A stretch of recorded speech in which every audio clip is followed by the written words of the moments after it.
Ce soir, Marco Ferrigno, un riche homme d'affaires napolitain, s'est dépêché de rentrer chez lui. Ses amis sont déjà là, car chez Marco, c'est soirée foot.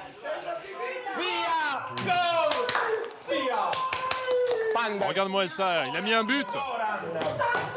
Le club de Naples joue contre une équipe du nord de l'Italie. Fan de foot et un brin macho, Marco Ferrigno est un vrai napolitain. Tu sais quoi? Quand tu te disputes avec ta femme, tu dis souvent ici, c'est moi qui commande. Moi, j'ai écrit mes initiales par terre, comme ça, elle peut pas l'oublier. Sa fortune, il la doit à des figurines de terre cuite. Elle, c'est Carmela. J'y suis très attaché. C'est le premier santon que j'ai fabriqué de mes mains. Et puis il y a Pasquale, le pêcheur, le chocho, un porte-bonheur que tout Napolitain doit avoir, et le polichinelle. Je les aime, mes santons. Parfois, ma femme me dit qu'ils sont mon premier amour, et elle, elle passe après. C'est ma passion. J'ai ça en moi.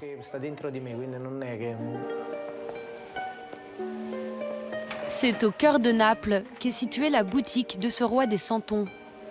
À quelques jours de Noël, se prépare la plus grosse journée de l'année pour Marco Ferrigno.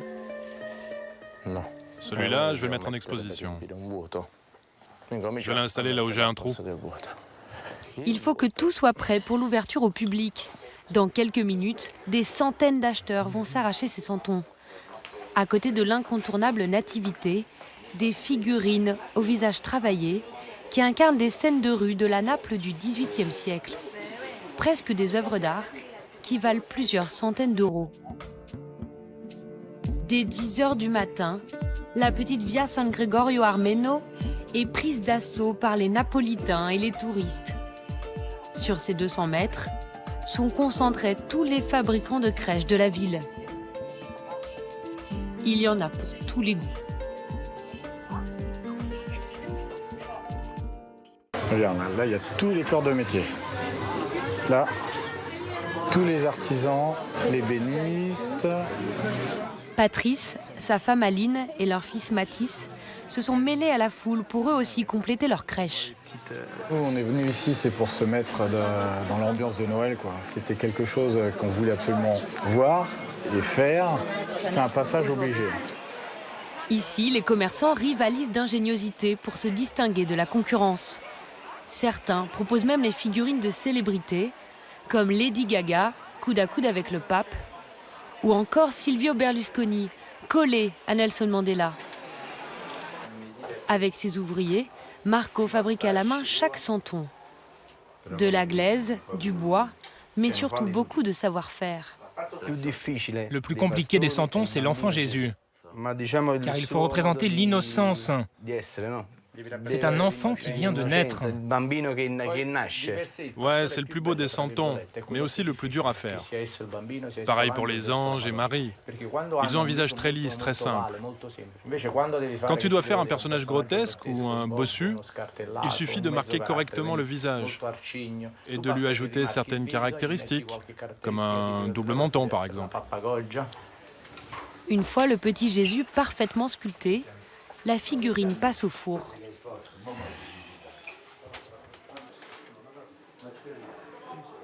Une cuisson à 960 degrés. Et au bout de 2 heures, Le four est complètement froid. Voilà notre petit Jésus qui est prêt pour être peint. à 45 ans, Marco est l'héritier d'une dynastie de santonniers installée dans cette rue depuis 1836. Mon père était le 11e de 12 enfants. Et il est le seul à avoir fait ce métier. À l'époque, c'était une famille patriarcale. On t'imposait ce genre de décision qui pouvait être un peu indigeste. La famille Ferrigno a toujours fourni les crèches des puissants et des célébrités, comme le pape, Silvio Berlusconi ou encore Sophia Loren. Un jour, je reçois un coup de fil. Bonjour, c'est Sophia. C'est Sophia Loren. Je crois que c'était une blague. Elle me dit, écoute, j'ai besoin d'une nativité, je dois faire un cadeau. Combien ça coûte? C'était il y a 6 ou 7 mois, elle était dans le coin, elle était en train de tourner un court-métrage avec son fils. D'habitude, je fais faire la livraison à mes gars, mais cette fois, j'y suis allé. Et elle m'a fait attendre 5 heures. Ces fabricants font appel à une armée de petites mains, retraitées ou mères de famille comme Anna. C'est elle qui est chargée d'habiller les santons de Marco Ferrigno. Ok. 10 mètres de celui-là. Vous voyez, il est tout fin. Avec ça, je fais les chemises, les jupons, les tabliers. Chaque semaine, elle vient se fournir dans cette mercerie. Tous les vêtements des santons sont faits sur mesure et à l'image de ce que les commerçants portaient au XVIIIe siècle. Aujourd'hui, dans son atelier, Anna doit habiller Carmela, une vendeuse ambulante. Elle assemble d'abord la tête en terre cuite, le corps en paille et le bas des jambes en bois.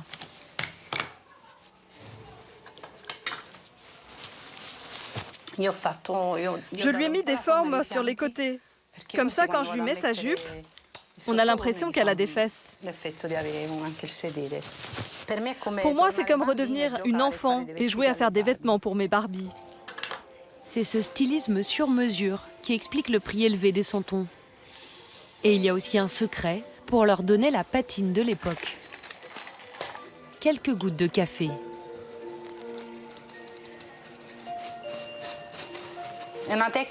C'est une technique qu'on utilise pour vieillir les tissus.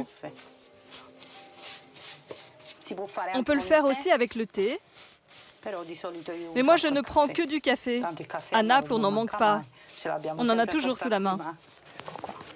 Des poupées comme celle-ci, Anna en habille 4 par jour. Attention! Pour chacune d'entre elles, elle est payée 20 €. Elle les livre immédiatement parce qu'en ce moment, la boutique travaille à flux tendu.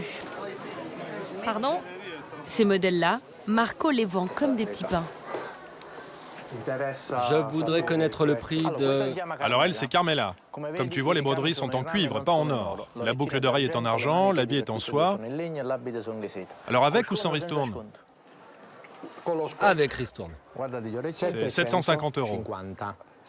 Non, 700 les deux. Allez. Même la plus grosse journée de l'année, ici tous marchandent. On est à Naples. Un reçu, fais-moi un reçu de 700 €, allez vite. Marcellino est l'un des meilleurs clients de Marco. Depuis 9 ans, il collectionne ses santons. Il les rapporte souvent au magasin pour un petit service après-vente. Bonjour. Alors, je voudrais vous demander quelque chose.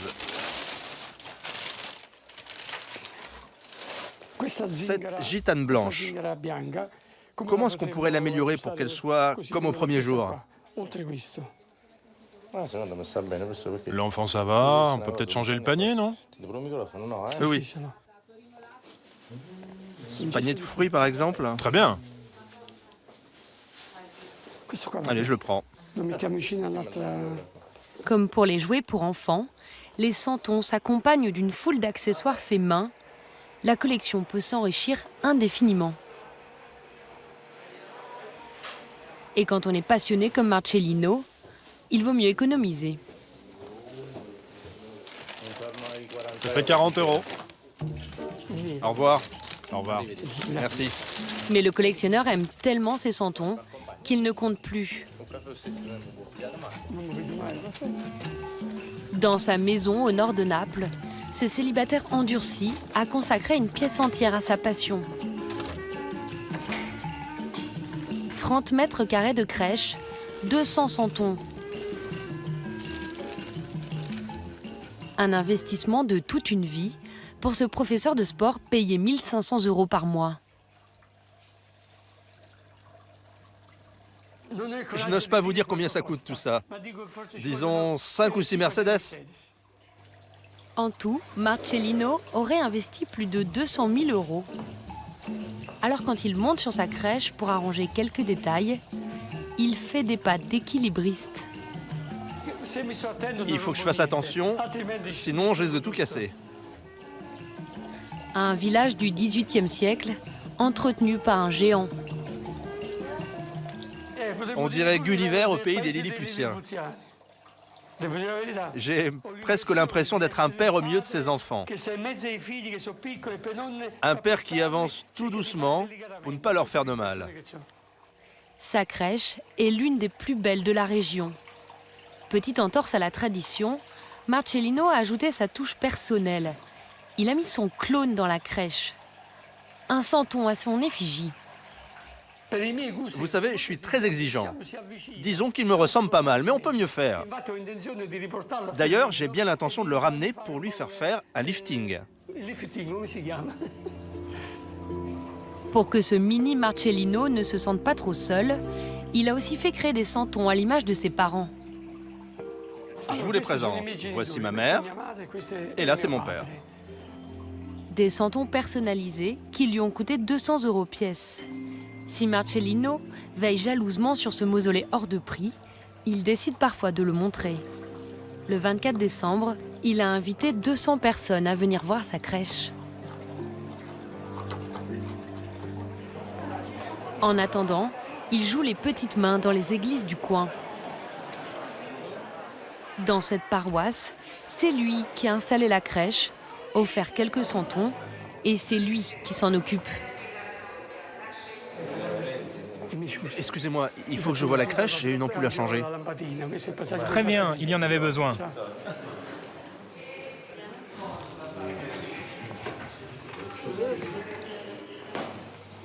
Une lanterne à rallumer.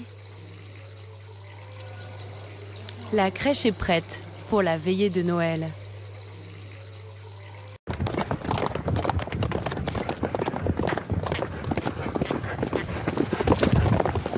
Au milieu des vignes et des champs d'oliviers, dernière séance d'entraînement pour Luigi Bruschelli.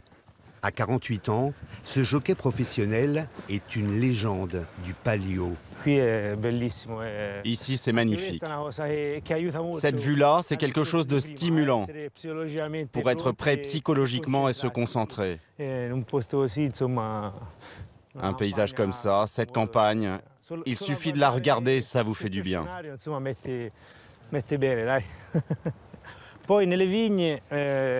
Entre les vignes, il y a des montées, des descentes et des virages assez serrés. Donc on arrive à peu près à refaire les mêmes courbes et les mêmes trajectoires que celles qu'il y a au Palio. Le Palio, c'est cette course mythique qui se déroule dans la ville historique de Sienne, en Toscane. Luigi l'a remporté 13 fois en 26 ans de carrière. 2 fois par an, en juillet et en août, la place de Sienne se transforme en champ de course. 10 cavaliers s'affrontent. Chacun représente un quartier de la ville. Les jockeys montent à cru, sans selle, pour 3 tours de piste, au grand galop, avec 4 virages à angle droit. Les chutes sont fréquentes. C'est l'une des courses de chevaux les plus spectaculaires au monde. La plus dangereuse aussi.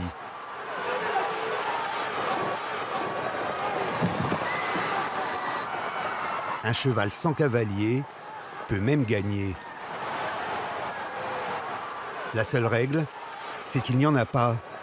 Faire tomber l'adversaire et même lui filer des raclées à coups de cravache. Tout est permis. Le tout dans une ambiance électrique. Le vainqueur, Luigi, cette année-là, est comme crucifié sur place par des supporters survoltés. Une course unique au monde, sur fond de rivalités ancestrales entre quartiers.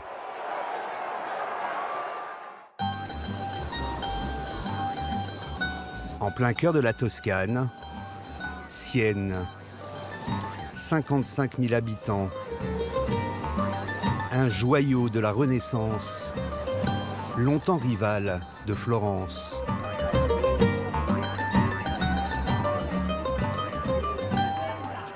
Les jours précédant la course, les ruelles du centre historique sont pavoisées aux couleurs de chaque quartier, la contrada, comme on dit ici. Toutes incarne un animal représentant une vertu. L'audace pour le quartier de la Panthère, la perspicacité pour l'oie, la fermeté pour la tortue. Caterina, 37 ans, habite la Contrada de la Chenille. Infirmière, elle a pris une semaine de congé pour la fête du Palio. Coucou les enfants. Cette mère de famille se doit d'afficher ses couleurs à sa fenêtre. Son amour pour son quartier frise le fanatisme. C'est fait. Quand je sors le drapeau, c'est le summum du bonheur. Ça veut dire qu'une chenille habite dans cette maison. On est fiers de notre drapeau. C'est le top. Moi, je me sens avant tout chenille, après siennoise et seulement après italienne. Jaune et vert, l'étendard représente l'habileté de la chenille. L'animal fait aussi référence aux tisseurs de soie qui habitaient le quartier au Moyen-Âge. Tu veux mettre le foulard pour sortir? À Sienne, le vrai signe d'appartenance à un quartier, c'est le foulard. Pendant le Palio, tout le monde porte le sien. On nous le donne au baptême et on le garde toute la vie. C'est quelque chose que je ne pourrais pas te prêter. C'est à moi. Et que à moi. Il m'accompagnera jusqu'à la mort. On garde notre foulard, même au paradis.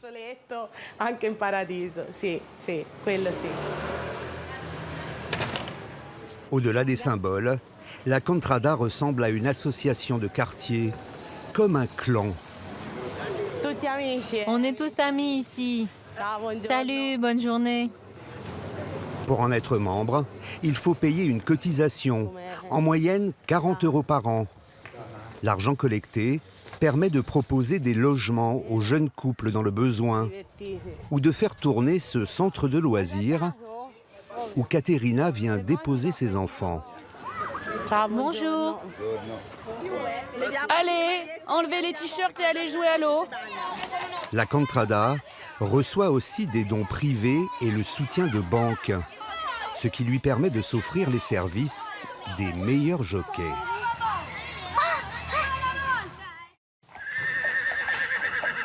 Luigi, le champion du Palio, a gagné 2 fois pour le quartier de la Chenille. Jockey professionnel, il est aussi éleveur de chevaux. Lui, c'est encore un jeune. Il adore jouer. Mais il se débrouille bien, il a déjà couru 2 petites courses. Il en a gagné une et a terminé 2e à l'autre. Mais c'est encore un bébé. Comme tous les jockeys de Sienne, Luigi est un mercenaire. Il se vend au quartier le plus offrant. Son salaire est estimé à 400 000 €, rien que pour être sur la ligne de départ. Plus un bonus de 200 000 en cas de victoire. Il vit dans ce haras, avec villa, à 20 km de Sienne. À 5 jours de la course, Luigi ne sait pas encore pour quel quartier il va courir, ni avec quel cheval. Ce qui est sûr, c'est qu'il devra se battre contre son fils. Allez, allez, va, ma belle. Enrico, 20 ans, formé par papa, et jeune jockey professionnel. C'est la 3e fois qu'il aura son père comme ennemi. Luigi, qu'est-ce que ça fait d'avoir son fils comme rival dans la course? Ça me stimule encore plus. Je tiens à lui montrer ce que je vaux. Je tiens à lui montrer que je ne suis pas complètement rouillé. Donc c'est stimulant. Si je gagne, ça lui apprendra comment faire pour gagner. Mais pendant la course, vous ferez le père encore ou le rival? Ah, un rival. Parce que c'est comme ça que ça doit être. Dans une compétition, c'est comme ça. Et en plus, tous les deux, on a l'esprit de compétition. Vous allez vous autoriser tous les coups bas, même contre votre fils? Comme on dit, c'est comme ça que le métier rentre. Si j'arrive à gagner contre lui et à lui faire quelques coups bas, c'est une façon de lui apprendre le métier. Ça lui servira forcément. C'est positif pour lui. Enrico est sur la même longueur d'onde. Les liens familiaux pendant le palio, cela n'existe plus. En attendant, le fiston profite de l'expérience de son père, surnommé l'empereur. On apprend soit en l'écoutant, soit en l'observant, et j'essaie de voler tout ce que je peux en l'imitant, en espérant bien faire.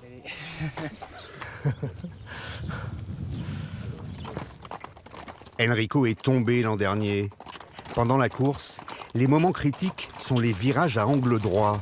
C'est ce qu'il doit encore travailler avec papa. Enrico, il a été bon dans le virage? Enrico dans le virage, là? Non, c'est encore moi le meilleur. Moyen. Pas de chute cette année? Non, on est bien entraîné.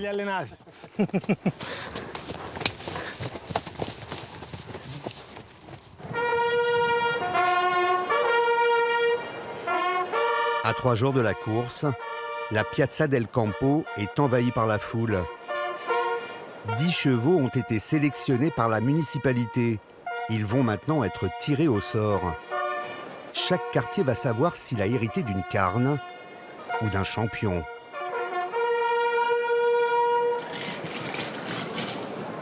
Le rituel est le même depuis le XVIIe siècle. Un enfant déguisé en page est chargé d'avoir la main innocente. 8.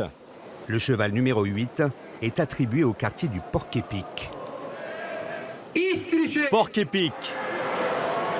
Il y a les quartiers qui s'en sortent bien. Coquille.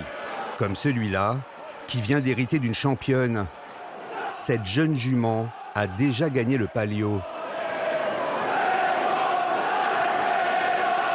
Et il y a les moins chanceux.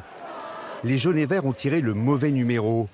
Reynard King, un tocard de 6 ans, il n'a jamais foulé la terre de Sienne. Pour les chenilles, c'est la soupe à la grimace. Seul espoir, dégoter un bon cavalier. Pronto? Allô? Ouais, je suis en train d'arriver. Tu es déjà là? C'est cet homme, Luca Turchi, fiscaliste de profession et capitaine de l'équipe, qui va mener les tractations. Luca, ça va être quoi votre stratégie maintenant? Eh bien, nous sommes très tendus. Maintenant, j'ai besoin d'un petit moment de tranquillité. Luca a 2 heures pour trouver son jockey.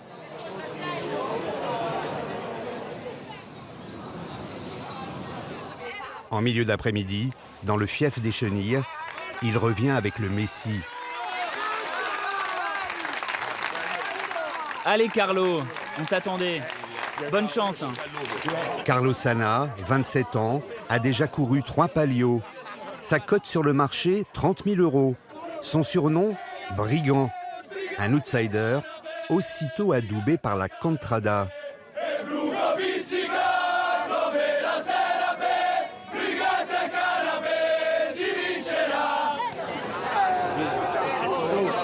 Luca, vous êtes content d'avoir récupéré un bon jockey? Bien sûr. On va faire un bon palio. Bon, il faut aussi avoir du cul, comme on dit. Et puis, ça dépend aussi de ce qui se passe en coulisses. Les coulisses, ce sont les petits arrangements entre quartiers. Car au-delà du folklore, le palio est un jeu d'alliance et de stratégie digne de Koh-Lanta, où parfois il vaut mieux faire perdre l'adversaire que gagner. Un milieu opaque qu'a accepté de nous raconter Salvatore Ladou, ancienne gloire des années 80-90. Il a remporté 8 palios. Le palio est régi par l'argent. Il y a des contradas qui donnent des consignes pour corrompre le jockey d'un autre quartier. Ça c'est vrai, ça existe, oui, ça arrive. Et puis après, il y a aussi les petits malins, plus rusés. Des jockeys qui retournent leur veste et ne respectent pas les consignes de leur quartier. Mais ça, c'est le Palio. Veillée d'armes à Sienne. Partout dans la ville, au même moment, chaque quartier fait la fête.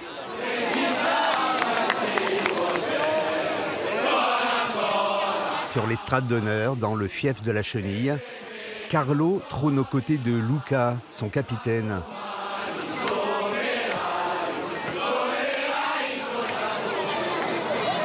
Ambiance moins officielle dans le quartier de la Girafe, qui a débauché Enrico, le fils de Luigi.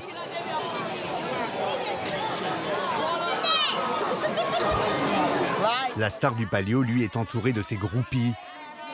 Il va courir pour le Dragon, qui a tiré un bon cheval. Luigi fait partie des 3 favoris. Son objectif, égaler le record de 14 victoires. Une fois choisis, les cavaliers appartiennent à leur quartier, escortés 24 heures sur 24 par des gardes du corps. Gigi, vous n'avez pas l'impression d'être trop libre de vos mouvements, quoi? Comment je pourrais faire autrement? En fait, c'est vrai, je suis un peu surveillé. Une surveillance pour éviter que les jockeys soient soudoyés avant la course, mais aussi pour ne pas qu'ils soient rachetés par un autre quartier. C'est autorisé jusqu'à midi, le jour de la course. Du coup, Luigi s'est fait confisquer son portable. Et ses 2 escortes le ramènent dans sa chambre d'hôtel, louée 200 € par la Contrada.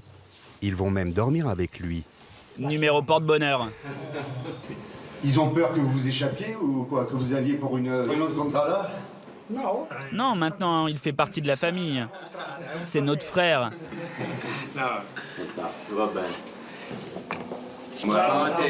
Bonne nuit. Dorénavant, Luigi n'a plus le droit de nous parler. Le jour J arrive enfin. Comme tous les concurrents avant la course, Reynard King, le cheval du quartier de la Chenille, se rend à l'église pour être béni. Les supporters assistent à la cérémonie depuis la rue. Padre nostro, che sei nei cieli, ma liberaci dal male. Amen. La bénédiction s'achève par l'injonction traditionnelle du prêtre au cheval.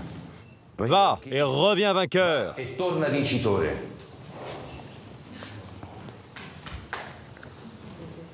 Le jockey embrasse la croix, Luca, le capitaine aussi, et même le cheval appose un baiser.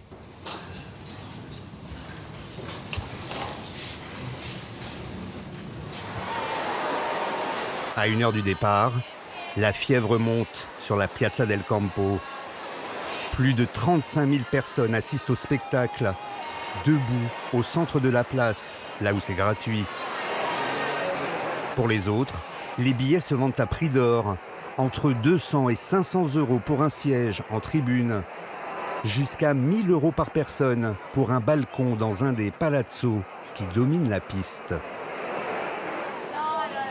Les moins chanceux suivent la course depuis les terrasses des cafés, devant un écran de télé.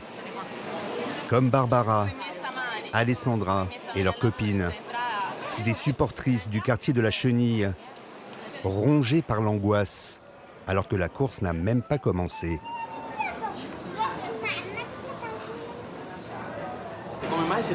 On vous sent très tendu. Vous êtes stressé là? Assez, oui. Pas mal stressé. C'est inexplicable. Là, je me sens mal. Très, très mal. Si tu n'es pas de Sienne, si tu n'es pas né ici, tu ne peux pas comprendre. Les chevaux viennent de se positionner sur la ligne de départ. C'est comme si Alessandra et son amie mettaient leur vie en jeu. Et c'est parti pour cette course de folie. Luigi prend tout de suite la deuxième position, casaque rouge et verte. Son fils Enrico, en rouge et blanc, chute dans un virage, comme l'an dernier. C'est tout un peuple orgueilleux qui retient son souffle. Allez, vas-y! Les Siennois ont attendu 1 an pour seulement 1 minute 15 de bonheur. C'est la durée de la course. 3 tours de piste pour une distance d'1 kilomètre. Au deuxième tour, Luigi tente de remonter le premier par l'extérieur. La chenille, elle, est en queue de peloton, malgré les cris d'encouragement des supportrices. Allez! Allez! À la surprise générale, le jockey de la Louve, en noir et blanc, commence à remonter tous ses concurrents. C'est la Louve!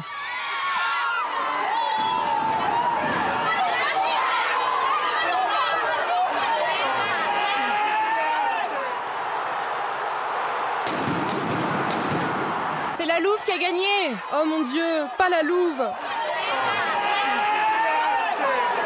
Victoire du quartier de la Louve. Luigi se classe finalement 3e. Alessandra est effondrée. La chenille termine 7e sur 10. Le déshonneur pour tout un quartier.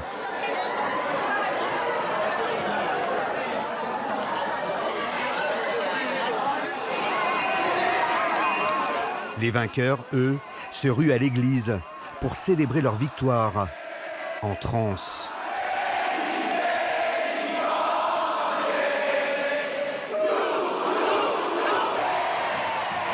Ce quartier n'avait pas remporté la course depuis 27 ans.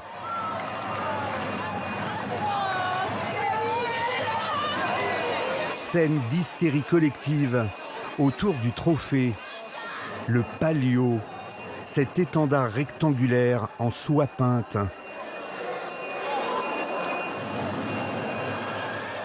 Il est à nous! À nous! Une étole que tout le monde veut toucher, telle une relique du Christ.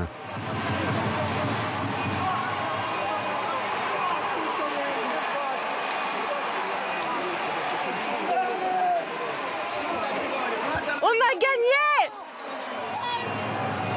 Merci! Le héros du jour s'appelle Jonathan Bartoletti. À 35 ans, il vient de remporter son 3e palio. Jonathan! Je devais gagner. Je devais gagner. Le jockey est assuré d'une gloire éternelle. Il a aussi reçu de la Contrada un joli chèque, dont le montant n'a pas été dévoilé.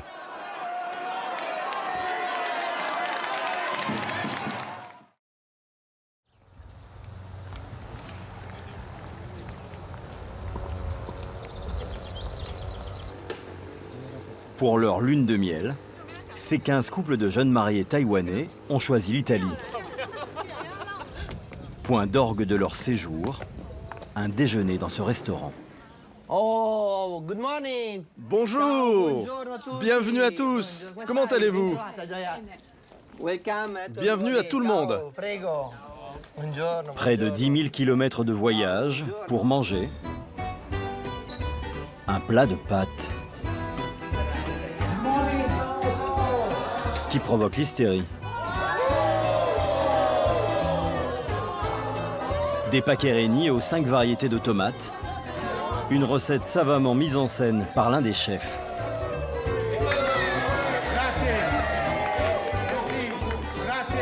L'important, c'est le mélange. Le fromage fond petit à petit. L'onctuosité est donnée par le fromage, par notre sauce tomate. Et tout ça mélangé à une certaine température. Regardez quelle crème! Quant à la cuisson, elle est forcément al dente. Quand on coupe les pâtes, on doit trouver la dent des pâtes. Regardez le blanc. Le cœur est blanc comme une dent, c'est parfait. Pour le plat de pâtes, une entrée et un dessert, les Taïwanais déboursent chacun 100 €. Tout va bien? C'est bon? Merci.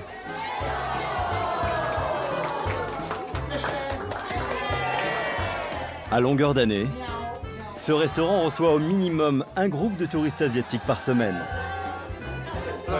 Il y a quelques années, on a été invité à Taïwan. Et après, il y a eu un bouche à oreille. Petit à petit, des Taïwanais sont venus chez nous en Italie. Compris dans l'addition, le cérémonial de fin de repas. Une interminable séance photo où chacun prend la pose entre les deux chefs. 2 cuisiniers, 2 frères, qui sont aujourd'hui des stars. Perdu dans la campagne lombarde, Davitorio, le restaurant, est un 3 étoiles. À la carte, les classiques de la cuisine italienne. Des pâtes sous toutes leurs formes ou des escalopes milanaises pentagruéliques. 2 kilos de veau, la portion pour 2 personnes. Oreilles de veau à la milanaise. Des oreilles d'éléphant. La maison propose aussi des plats plus raffinés. Un crémeux au chou-fleur pour continuer, nos queues de langoustine en provenance de Sicile.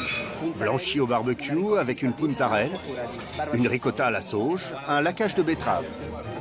Il y a aussi un risotto au parmesan, baies, fenouil sauvage et écume de crustacés. Ou encore une poire pochée et rhubarbe, coiffée d'un foie gras juste poêlé. Ce mélange de haute gastronomie et de cuisine familiale attire du beau monde. Ce jour-là, venu en hélicoptère pour le déjeuner, un homme d'affaires milanais qui a fait fortune dans les glaçons. Bonjour, bienvenue, comment allez-vous? Des footballeurs de l'Inter de Milan venus en famille. Ça va? Bien. Quelle belle tablée, ça fait plaisir de vous voir ici. Ou les héritiers de la famille Versace. Merveilleux.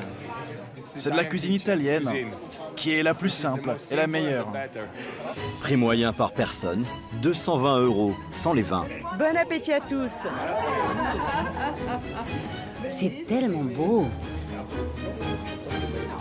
L'établissement compte 5 salles de restaurant et sert chaque jour pas moins de 320 couverts. Ce qui en fait le plus grand 3 étoiles du monde. Un empire de la haute gastronomie, bâti en 50 ans par une seule et même famille, les Cherea. Un clan, une fratrie, qui mène à la baguette 180 employés, dont 35 cuisiniers. Allez, allez, faites partir des fritures pour les tables 2 et 10, allez-y. Mais en marche aussi 3 escalopes. Le maître des fourneaux, c'est Kiko, 54 ans, l'aîné de la famille. Les gars, tout va bien, mais on est trop lent. Répondez-moi quand vous avez capté les ordres. Pour le seconder, l'un de ses frères, Bobo, 46 ans, le roi de la sauce aux 5 tomates pour les paccherini. On en produit 30 litres par jour et on passe tout dans la journée. Briefing les garçons. Alors à la table 22, c'est la famille Massa. La salle, c'est l'affaire de la petite sœur Rossella. Prévoyez de la nourriture pour le petit chien. Et de ses 40 serveurs. Comme les autres membres de la famille, la Benjamine n'obéit qu'à une seule personne. Travaillez bien, messieurs, dames. La Mama. En Dolce & Gabbana ou en Chanel, Bruna Cherea entre en scène à 21h. Bonsoir. Bonsoir. Oh, le petit chien. Il s'appelle Gigi. Il est toujours là. En 54 ans, elle n'a jamais manqué un lever de rideau. Chaque soir, elle accueille personnellement ses convives. Bonsoir. Bon appétit, bonsoir. Mesdames, bon appétit. Vous êtes là pour surveiller aussi un petit peu? Non, non, non, non, non, non. Poco. Un peu. Vous avez l'œil sur tout, hein? Poco, poco, un peu, un peu. Monsieur, bonsoir, bon appétit. Merci beaucoup. Parmi les dernières à partir le soir. Allez, Sissi, viens. Le matin, elle est toujours l'une des premières arrivées. Bonjour. Bonjour. Tu as les cheveux bien longs, Cara. À 78 ans, elle effectue tous les jours sa tournée d'inspection. Et Bruna n'a pas la langue dans sa poche. Bonjour. Ce matin, l'une de ses belles-filles qui travaille à la compta en fait les frais. Ton chemisier n'est pas assez fermé. Tu vois, il y a des boutons. On doit obéir, on doit faire toujours tout ce qu'elle dit à nous. Aujourd'hui, Bruna tient seule les rênes de la maison d'Avittorio. Vittorio, le prénom du fondateur du lieu, son défunt mari, le chef qui a créé l'entreprise. Leur épopée commence par une histoire d'amour, alors que Bruna a à peine 20 ans. Vittorio travaillait dans un café-pâtisserie. J'y allais pour boire le chocolat chaud. Parce que Vittorio me plaisait, pas son chocolat. Et c'est comme ça que c'est arrivé. On est tombés amoureux et on s'est mariés après 2 ans. Et pendant 43 ans, on est restés ensemble, avec 5 merveilleux enfants. En 1966, Bruna et Vittorio ouvrent un restaurant à Bergame. Après l'école, tous les soirs, leurs enfants assurent le service en salle. On s'est beaucoup endettés pour acheter ce restaurant, mais c'était beau. On était jeunes, forts, on travaillait dur et on payait nos dettes. Au fil des années, les Cerea décrochent 1 puis 2 étoiles au Michelin, aidés par leurs 3 fils, Chico et Bobo en cuisine, et Francesco qui officie comme sommelier. En 1996, le couple investit 3 millions d'euros dans le restaurant actuel. Vittorio meurt en 2005, à l'âge de 69 ans. Désormais, ce sont Bruna et ses enfants qui font prospérer l'héritage. Avant, c'était mon mari qui cuisinait. Moi, je regardais. Et je lui ai tout piqué. La recette du jour, lapin à la pancetta, arrosé de vin blanc. Le mercredi midi, quand le restaurant est fermé, Bruna reçoit la famille. Un rituel institué par son mari. Aucune excuse n'est acceptée. Le clan doit répondre présent. 3 générations de Cerea.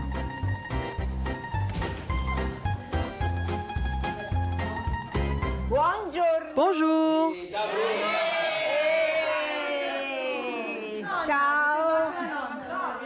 Bonjour. Bien arrivé? Mon Dieu, tes cheveux, c'est une forêt.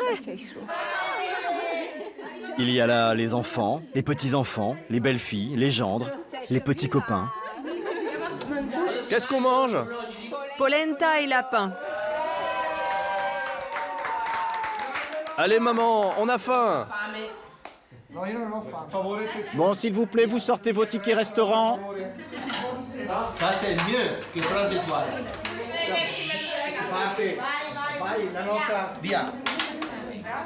Maria Victoria, la fille de Bobo, ou Julia, sa cousine, ont 2 points communs avec les 24 autres membres de la famille. Tous travaillent au restaurant et tous vivent sous le même toit. Vittorio avait fait construire cet ensemble de 5 maisons mitoyennes à quelques kilomètres du restaurant. L'aile avant gauche est occupée par le chef, Chico, et sa famille. À droite, au rez-de-chaussée, Bruna et son petit jardin pour ses chiens. Sissi, laisse-nous.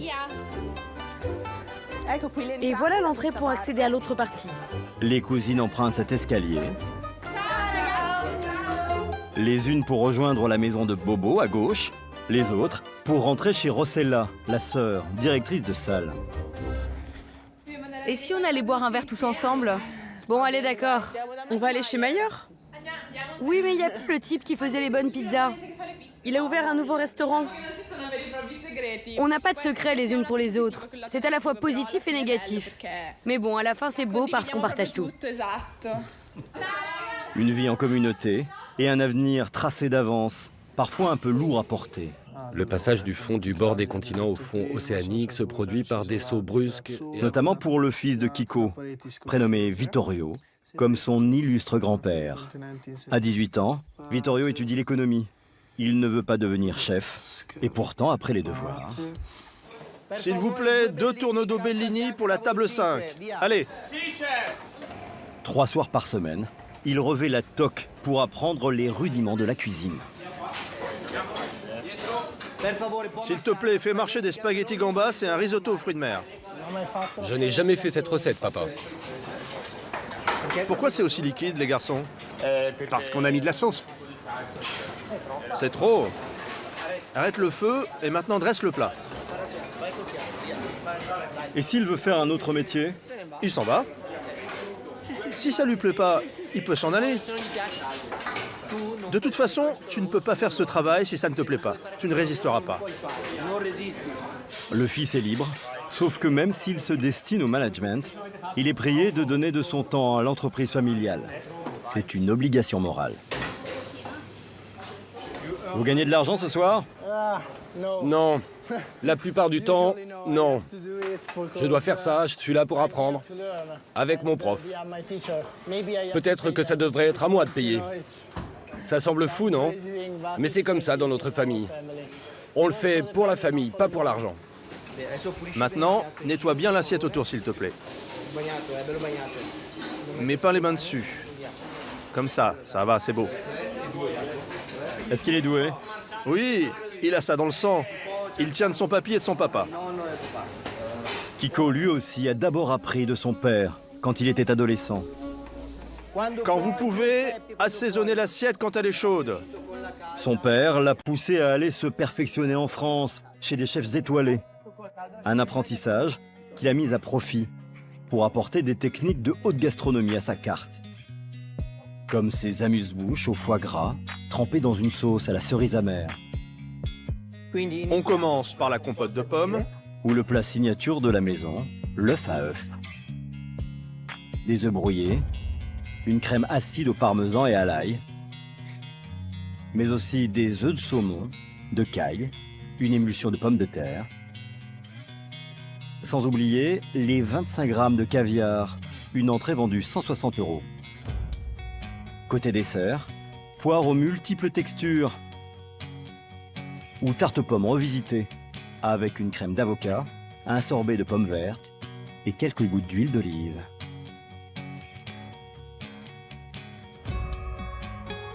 Ces plats élaborés ont permis au restaurant de gagner sa 3e étoile en 2010. Ils sont pourtant encore servis à la bonne franquette, comme au temps de papa. Ce soir, vous êtes le chef pâtissier. Ça va vous inspirer. Alors comme Pollock, vous mettez ça comme ça. Et là, c'est de la sauce vanille. Ce touriste hongrois est mis à contribution pour reproduire un tableau du peintre américain Jackson Pollock. La particularité de ce dessert, c'est que vous le payez et vous le faites. C'est un bon business. Une animation inimaginable dans un restaurant étoilé français. Décontraction et proximité avec le client. Les Cerea aiment aussi montrer qu'ils ne perdent jamais de vue le terroir italien. Dans la vallée de la Brembana, à 1 heure de route du restaurant, les deux frères sont à la recherche de l'une des 450 variétés de fromage italien. Bonjour. Allez, on s'embrasse. L'une des plus rares, le Mattuccine, un fromage de chèvre. Sa production est très limitée. Son prix peut atteindre les 100 € le kilo. Waouh! On va couper pour la première fois une meule de Mattuccine de 2019. Comme ça, la moitié, les gars.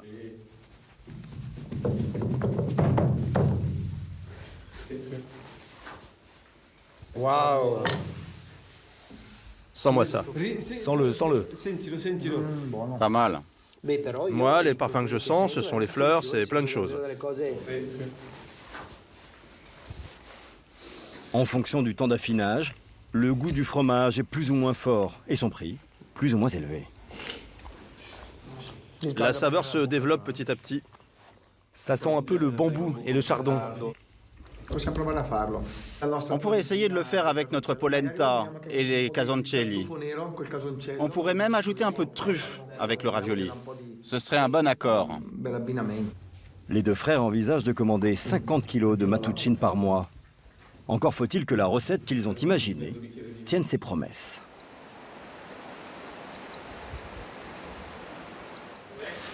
De retour au restaurant, Bobo fait fondre le fromage pour élaborer la crème. Il la met dans les casoncello, les raviolis typiques de Bergame, dont la pâte contient 8 jaunes et 4 œufs entiers au kilo.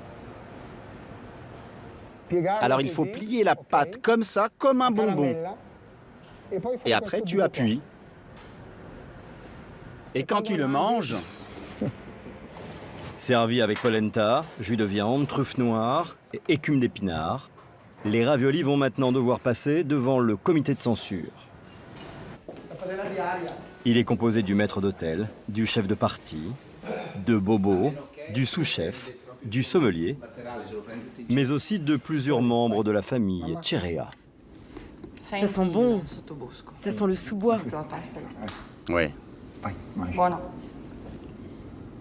Chacun goûte et donne son avis.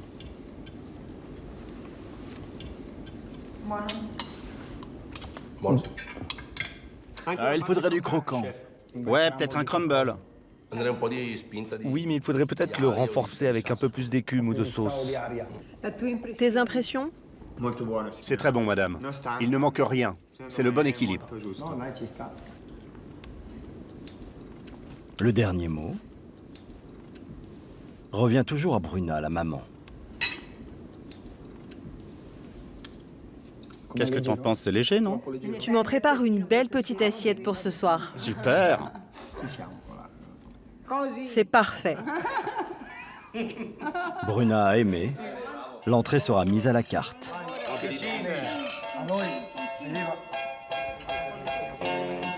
L'entreprise familiale tourne bien. L'an dernier, Davitorio a même réalisé 13 millions de bénéfices. Vous préférez un bonbon avec la liqueur? Noir, blanc, limoncello? Pour arrondir encore les fins de mois, les Cerea débordent d'idées lucratives.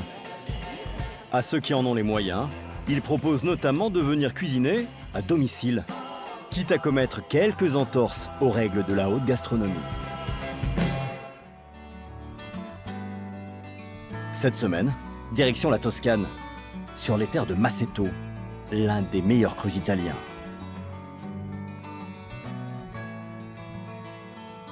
Les propriétaires de ce vignoble ont invité grande famille de Champagne et châtelains bordelais pour l'inauguration de leur nouvelle cave.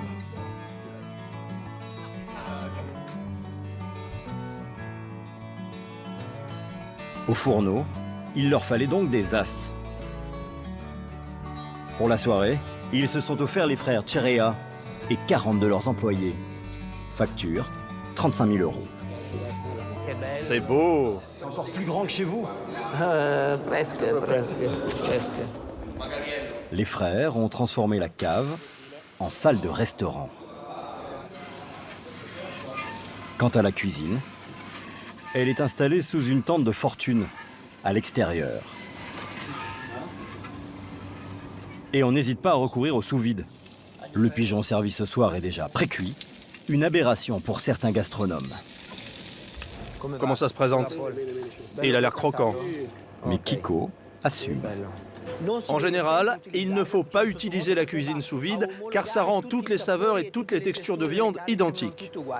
Mais dans ce cas-là, c'est très utile pour faire en sorte que le pigeon soit parfaitement cuit quand il faut faire sortir 100 plats en même temps. Allez, vas-y. Tu les mets où? Je les mets dans l'eau. Non, Paolo, écoute-moi. Non. Tu les enlèves, tu refais bouillir l'eau et tu les remets quand la température a baissé. Non. Ici, ce n'est pas comme au restaurant. Il faut servir 140 assiettes quasi simultanément. Et ce sont les invités qui décident quand ils passent à table. Il n'y a qu'une personne qui est assise, les autres sont toutes debout. Ok, je te remercie. Ah, on est dans la merde. Parce que nous sommes presque prêts, les clients ne sont pas encore à la table. Qu'est-ce que vous allez faire? couvrir comme ça et on tient au chaud. Le discours a commencé. Ok, merci. Il faut rappeler ici tous les serveurs. Seul Carlo reste de l'autre côté. La brigade a maintenant moins de 3 minutes. Apporte-moi les langoustines. Pour dresser 140 assiettes. Pas de fioritures. Crème de petits pois, feuilles de salade, langoustines et citron. Pas plus de 5 opérations par assiette. Il y a quelqu'un de mon équipe? Quelqu'un pour nettoyer les assiettes? Appelez-moi les commis pour nettoyer les assiettes. C'est du 3 étoiles, ça? Eh ben, tu me le diras toi à la fin quand tu auras goûté.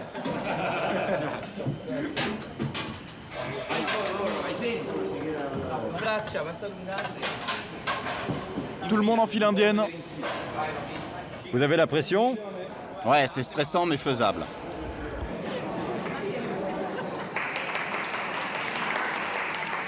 Grâce à sa notoriété, l'an dernier, la famille a organisé près de 150 réceptions de ce type en Italie et en Asie. Cette activité représente aujourd'hui 40% du chiffre d'affaires de l'entreprise familiale.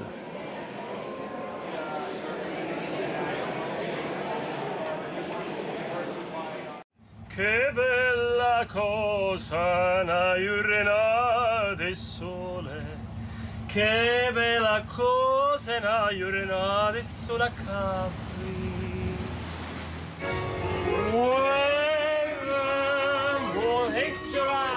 Giuseppe Gambi est un ténor napolitain. Gianni, lui, loue aux touristes fortunés les plus beaux yachts du port de Capri. Cet été, sa clientèle VIP pourra s'offrir la voix du ténor à bord de l'un de ses bateaux. 1 500 € pour 30 minutes. Je pense que cette idée de ténor va faire un carton. Ma seule crainte, c'est qu'on soit complet trop vite.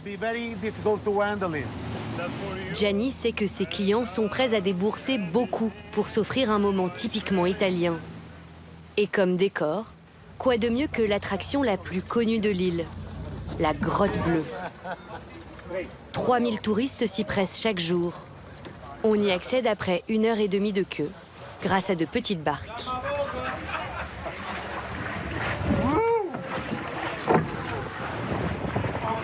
Cette grotte, ancienne piscine privée des empereurs romains, c'est beau, non? Doit son nom à la couleur de son eau turquoise. Vous êtes prêts?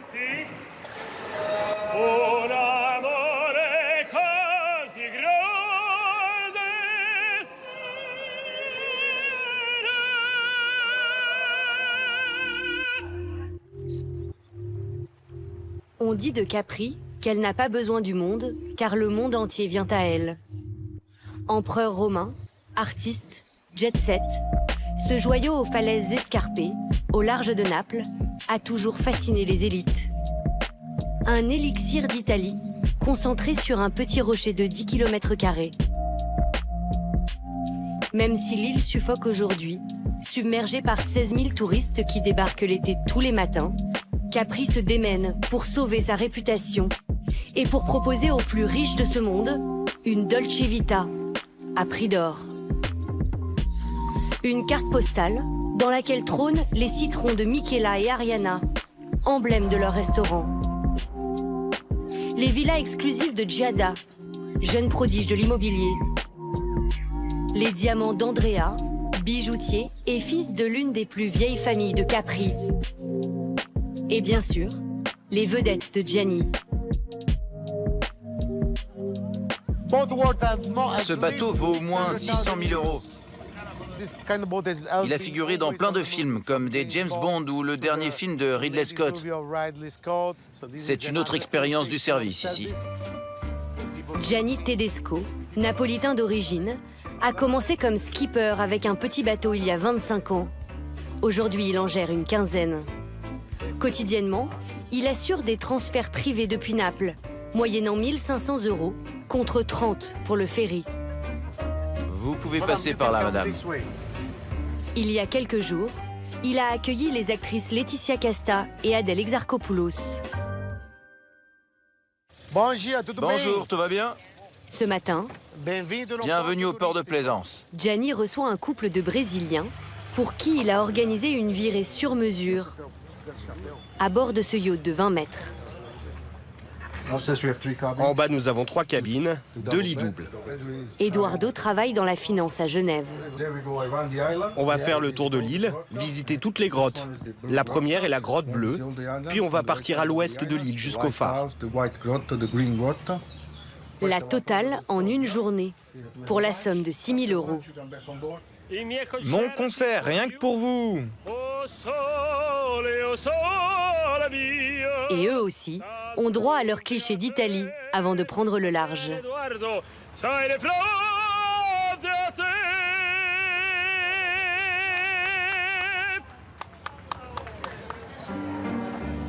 Pour ses clients privilégiés, l'île abrite 17 hôtels 5 étoiles et une centaine de villas de luxe. Giada Filippetti, 31 ans, est à la tête d'une agence immobilière haut de gamme. Là, on va voir l'une de nos villas préférées à Marina Piccola. C'est une réservation un peu spéciale. Une bande de copines est venue célébrer un anniversaire.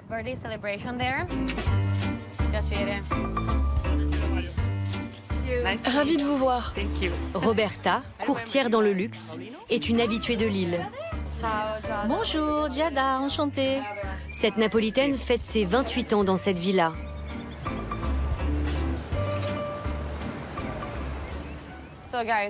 Les filles, faisons un tour de la maison.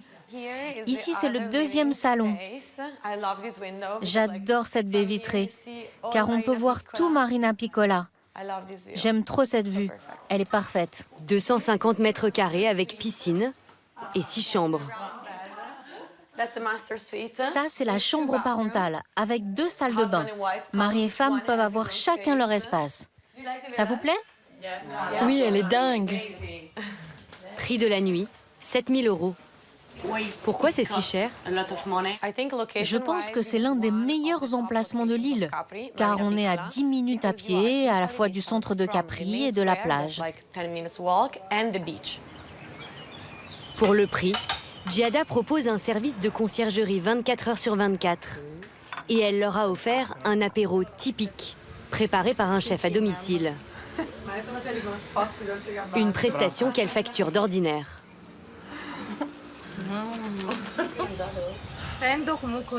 Capri est une île très petite avec énormément de touristes. Donc il faut faire appel à des gens qui sont experts ici pour nous trouver des places dans les restaurants, les clubs ou des bateaux. Oui, car même trouver une villa belle et soignée, c'est difficile. Comme ça, on peut vraiment profiter de nos vacances et penser à rien. Et après, on peut faire la fête, la fête, la fête. D'après le classement du magazine Forbes, Giada fait partie des 100 femmes les plus influentes d'Italie en 2023. En 6 ans, elle est devenue millionnaire. Avec près de 4 millions € de chiffre d'affaires annuel, cette Italienne originaire de Bologne gère aujourd'hui une trentaine de villas sur l'île. Quand je pars en bateau, j'adore repérer les villas que je ne connais pas encore, ou admirer les miennes. Je pense que c'est une déformation professionnelle. Je scrute toujours les villas depuis la mer. Et par exemple, d'ici, combien de villas que vous gérez, vous pouvez voir? Si je regarde précisément, je dirais 10 ou 15. J'ai vécu à Florence, à Rome, Londres, New York, Milan. Et un jour, j'étais en vacances ici et je suis tombée amoureuse. Je me suis dit, c'est ici que je veux construire quelque chose. J'avais 25 ans et au hasard, je suis entrée dans une agence immobilière et j'ai dit « J'ouvre une société de location de villas de luxe ». Ce n'était pas vrai, c'était juste une idée que j'avais. Et j'ai dit « J'aimerais faire un partenariat exclusif car je cherche de nouvelles villas à gérer ». Et la fille m'a dit « Revenez demain, mon directeur vous recevra ». Je n'avais rien, ni nom d'entreprise, ni présentation. La nuit dans mon hôtel, j'ai tout écrit, ce qui me passait par la tête. Et j'ai présenté mon projet et ils ont dit « Ok, on va travailler ensemble ». Ce sont les symboles de l'île, ce sont les faraglioni. Ça fait partie des choses qui te font immédiatement comprendre où tu es. C'est la première fois que vous passez sous l'arche? Oui. Alors vous devez faire un vœu. Elle, son vœu s'est déjà réalisé. L'année dernière, elle a décroché la propriété que convoitent tous les agents immobiliers de l'île, la Villa Castiglione, surnommée le château. Perchée sur une falaise à 250 mètres au-dessus de la mer, elle se dresse sur les vestiges de l'une des résidences de l'empereur Tibère. Selon la saison, la villa se loue entre 20 et 30 000 € la nuit. Je mets mon sac là. Posons nos affaires et allons faire quelques vidéos dans la maison. Construit dans les années 50, le château s'étend sur 1000 mètres carrés, répartis sur 2 étages.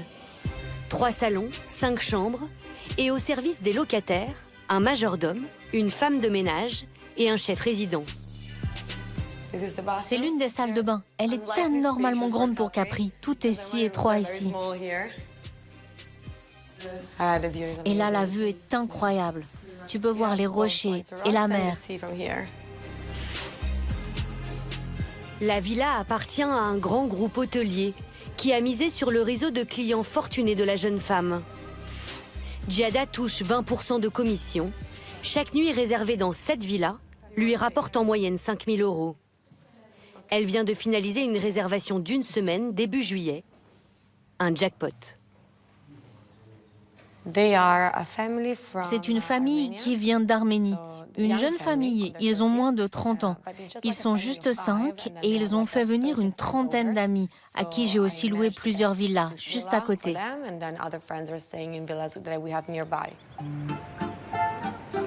Cette clientèle huppée a aussi fait la fortune de familles modestes de l'île. La plus belle ascension est peut-être celle des propriétaires du restaurant Da Paolino.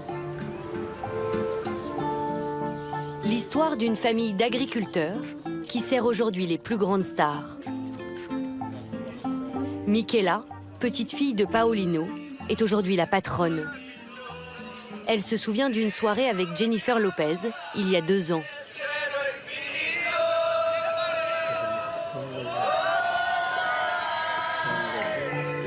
C'était trop bien. Il y a aussi Leonardo DiCaprio, un habitué, Selena Gomez, Elton John, ou encore il y a quelques années la reine de la pop, Beyoncé. Quand elle est arrivée, elle s'est assise à sa table face à la salle de restaurant. Elle n'a pas tourné le dos aux autres tables comme le font certains. Elle était trop marrante. On a dansé, chanté. Et ce soir, on a Tommy Hilfiger. Vous êtes chanceux, il a réservé hier. Dans les années 60, les grands-parents de Michela vivaient ici dans leur ferme et organisaient des tournois de pétanque. Les premières stars américaines à fréquenter l'île venaient y jouer. Et sa grand-mère leur faisait un plat de pâtes pour le dîner. Les terrains de pétanque étaient ici. Un devant, un derrière. Et maintenant, c'est une cave à champagne. Du champagne, oui. La petite trattoria improvisée est devenue une institution qui reçoit chaque soir 350 clients. Pour le 23 août, on a des disponibilités qu'à partir de 23 h. Je suis désolée, c'est la seule dispo qu'on a là. Et le 24, c'est pareil, pas avant 11 h du soir. D'accord, merci. Et si Leonardo DiCaprio appelle? Lui, c'est quand il veut. Pour offrir aux clients l'image de l'Italie rêvée, le décor est ultra soigné, à commencer par les citrons, devenus la vitrine du restaurant. Lino, l'oncle de Michela, cultive sa poule aux œufs d'or. On en cueille 4 ou 5 caisses chaque jour. C'est pour le jus au bar. Les limonades, pour le poisson, les salades, les anchois marinés. Pour le saumon, il en faut beaucoup. Et sur la terrasse du resto, on ne les cueille pas. On les laisse pour les clients. C'est pour le décor. De temps en temps, il y en a un qui s'en prend un sur la tête. C'est très marrant. En cuisine, les recettes familiales n'ont pas changé depuis des années. Les délices au citron. On a fait des génoises fourrées à la crème de citron. Maintenant, on va faire le glaçage au citron pour recouvrir nos petits délices au citron. Vous les mangez avec la peau? Oui, ils sont bio. Il n'y a pas de poison. Ils sont doux, pas trop acides.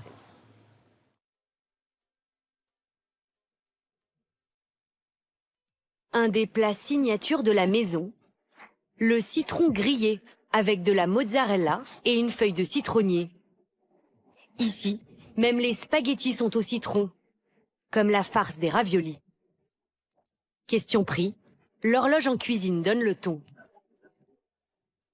Mais peu importe que la bruschetta soit à 24 €, ce n'est pas un problème pour ceux qui fréquentent l'établissement. Ce jour-là, Tommy Hilfiger vient de débarquer à Capri avec sa famille, à bord de son yacht, que l'on voit sur ces images tournées aux Bahamas. Le couturier, dont la fortune est estimée à 425 millions de $, est un habitué du restaurant. Bonsoir, contente de vous revoir. Michaela a prévu un petit cadeau de bienvenue. Non. Eh oui. Elle a fait graver leur nom au dos de l'assiette. Oh, fantastique. Et comme ça, vous pouvez les apporter chez vous. On vous aime. Dee, la femme de Tommy, s'empresse de montrer son cadeau à son amie Kris Jenner, la mère de Kim Kardashian, elle aussi habituée des lieux. Nous venons à Capri tous les étés depuis plus de 20 ans. Et on vient dans ce restaurant plusieurs fois par été. Et pourquoi vous aimez cet endroit? On se sent en famille. C'est comme si on revenait à la maison. Et la nourriture est la meilleure du monde. Vous avez commandé quoi? Tout, vraiment tout.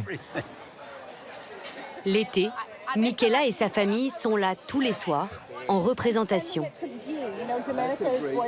Oh, je veux ce t-shirt. Lino porte un t-shirt Dolce Gabbana, une pièce unique faite pour lui.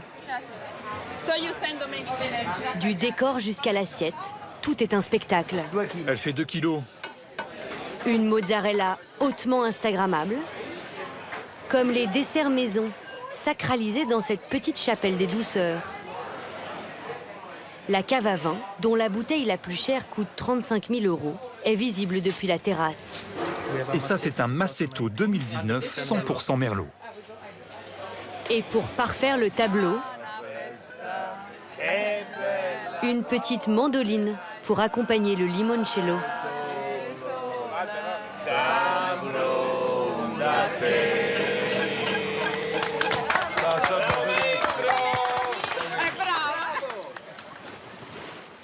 Pour fuir cette comédie qui se joue chaque été à Capri, il faut s'aventurer à l'extrême ouest de l'île. Ça, c'est la partie authentique de l'île. Andrea Desiderio, 30 ans, tient la bijouterie historique de Capri, au cœur de la ville. J'ai commencé à venir ici quand j'avais 15 ans. Je suis tout de suite tombé amoureux du lieu, parce qu'ici je suis en paix avec la nature, avec le vent, les vagues, la mer. C'est un endroit magique. Mais 30 minutes à peine après son arrivée, à 9 h du matin, les touristes qu'il tentait de fuir vont le rattraper.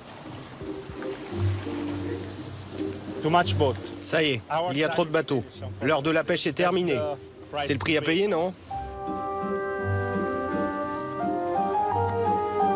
Car ces touristes font aussi la fortune d'Andrea.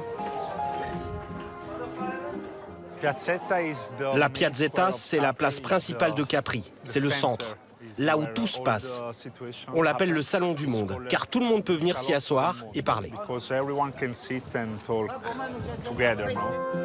Du moins, ceux qui ont les moyens de s'offrir un café à 8 €. Depuis 15 ans, la Piazzetta et ses ruelles attenantes sont prises d'assaut par les grands groupes de luxe. Mais aucun n'a réussi à déloger la bijouterie d'Andrea. La seule a trôné au beau milieu de la place, depuis 4 générations. Luigi, son arrière-grand-père, avait ouvert cette boutique dans les années 30. À l'époque, la Piazzetta n'était qu'une simple place d'un village de pêcheurs. Andrea travaille avec son père et sa sœur. De génération en génération, la famille s'est adaptée à la nouvelle clientèle de l'île. Voici un collier magnifique, avec une aigue marine de 100 carats et plusieurs émeraudes en forme de gouttes. Prix du collier, 250 000 €. Quel type de client achète ça? Généralement, des Américains. Andrea, lui aussi, utilise l'image de Capri pour vendre. Il a dessiné une ligne de bracelets souvenirs, version or et diamant. À Capri, on peut vendre les choses un peu plus chères qu'ailleurs, car il y a une valeur ajoutée. Les gens achètent ici pour se souvenir de Capri. Bonjour. Bonjour, comment allez-vous? J'aimerais essayer le blanc. Le bracelet? Oui, celui en or blanc. Quand la caméra sera éteinte, on va discuter du prix. Le bracelet, paré de 11 petits diamants, vaut 4 240 €. Comment on peut faire pour trouver un accord? On peut vous le faire à 4 000.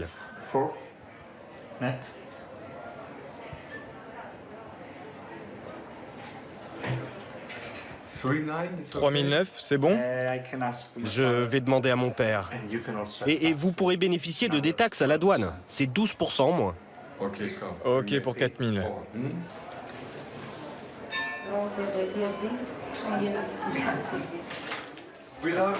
On adore les Italiens, et surtout ceux de Capri.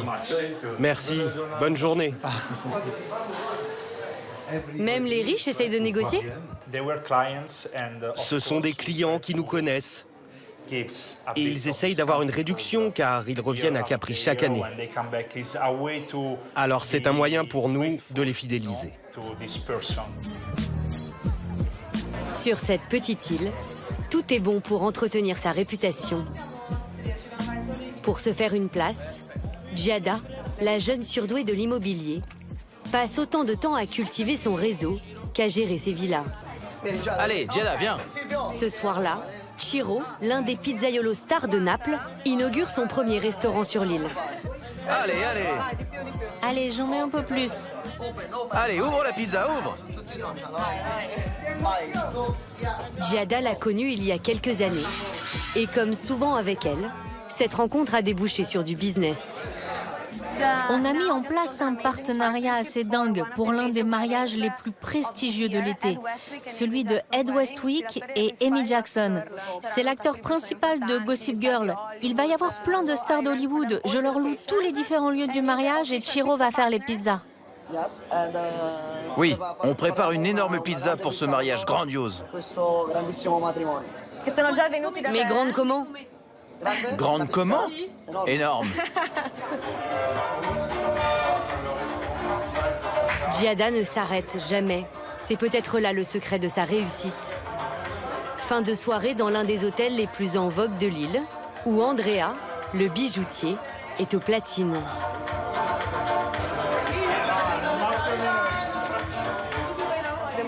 Plus je vois de gens, plus je décroche de contrats. Et plus je me fais des amis, plus j'ai accès à de potentiels clients ou à des villas. La vérité, c'est que quand je veux vraiment ne plus penser au boulot, je ne viens pas à Capri. Giada vient de décrocher un gros contrat. Une famille royale du Moyen-Orient l'a choisi pour s'occuper de son séjour en Italie cet été.